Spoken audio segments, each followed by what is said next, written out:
কোচবিহার আদালতের মালখানায় এবার উদ্ধার হলো হ্যান্ড গ্রেনেড। নিষ্ক্রিয় করতে ডাকা হলো সেনাবাহিনীকে।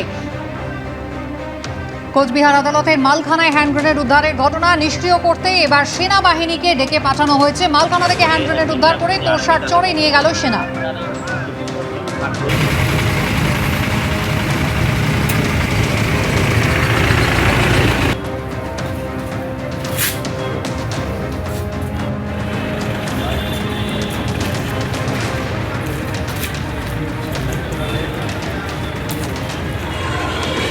ইতিমধ্যে যে ছবি দেখেছি আপনাদের সামনে, তোরসার চরে ইতিমধ্যে হ্যান্ড গ্রেনেড উদ্ধার করে সেনাবাহিনী নিয়ে গিয়েছে। শুভেন্দু ভট্টাচার্য রয়েছেন আমাদের সঙ্গে। শুভেন্দু,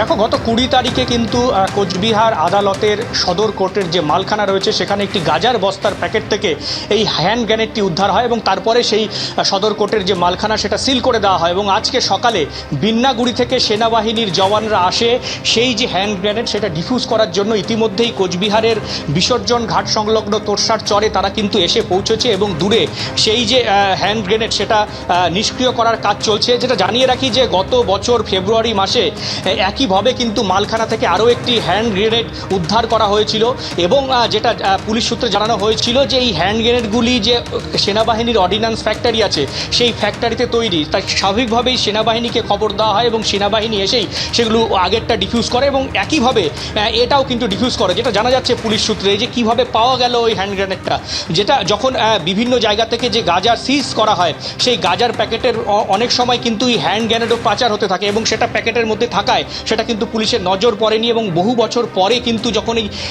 গাজার প্যাকেটগুলি সরানো হচ্ছিল সেই সময় কিন্তু সেটা পাওয়া গেছে। সব মিলিয়ে এই ঘটনাকে কেন্দ্র করে আদালত চত্বরে চাঞ্চল্য ছড়ায়। আজকে সেনাবাহিনী এবং সিআইডি বোম স্কোয়াড এবং কোতোয়ালি থানার পুলিশ তারা কিন্তু এসেছে এবং এই হ্যান্ড গ্রেনেডটি নিষ্ক্রিয় করার কাজ ইতিমধ্যে শুরু হয়েছে। শুভেন্দু, ধন্যবাদ। একদিকে সিআইএসএফ মোতায়েনের সিদ্ধান্ত আর অন্যদিকে চাপের মুখে পড়ুয়াদের দাবি মেনে সরিয়ে দেওয়া হলো আরজিকর মেডিকেলের 4 শীর্ষ আধিকারিককে।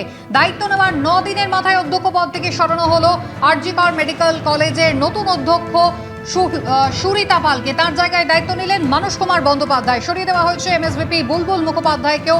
তার জায়গায় এমএসভিপি হলেন বাঁকুড়া সম্মেলনী মেডিকেলের সুপার সপ্তর্ষি চট্টোপাধ্যায়। অ্যাসিস্ট্যান্ট সুপার সুচরিতা সরকারকেও সরিয়ে দিল স্বাস্থ্য ভবন। সরিয়ে দেওয়া হয়েছে চেস্ট মেডিসিন বিভাগের প্রধান অরুণাভ দত্ত চৌধুরীকেও।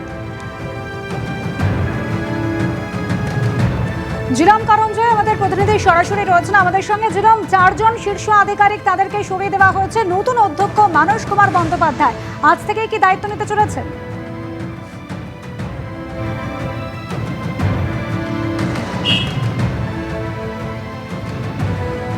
বদলি করা হয়েছে। বদলি করে মানস কুমার বন্দ্যোপাধ্যায়কে দায়িত্ব দেওয়া হয়েছে আরজিকর মেডিকেল কলেজ হাসপাতালের। এখানের যিনি উপাধ্যক্ষ ছিলেন তাকে বদলি করা হয়েছে এবং তার জায়গায় দায়িত্ব দেওয়া হয়েছে বাঁকুড়ার যিনি উপাধ্যক্ষ তাকে সপ্তর্ষি চট্টোপাধ্যায়কে। এবং অন্যদিকে অ্যাসিস্ট্যান্ট সুপার যিনি ছিলেন সেই অ্যাসিস্ট্যান্ট সুপার সুচরিতা সরকার তাকেও বদলি করা হয়েছে স্বাস্থ্য ভবনে।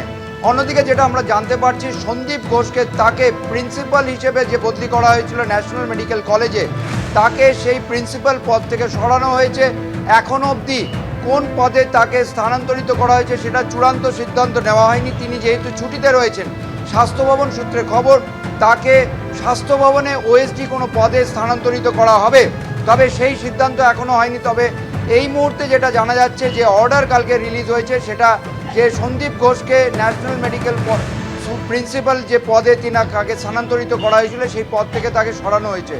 আর একদিকে পড়ুয়া এবং আন্দোলনকারী চিকিৎসকরা তাদের বক্তব্য একটাই, তারা আজকে সুপ্রিম কোর্টে সিবিআইয়ের তরফ থেকে কী জানানো হয় সেই বিষয়টা দেখে তারা তাদের আন্দোলনের গতিপথ ঠিক করবেন।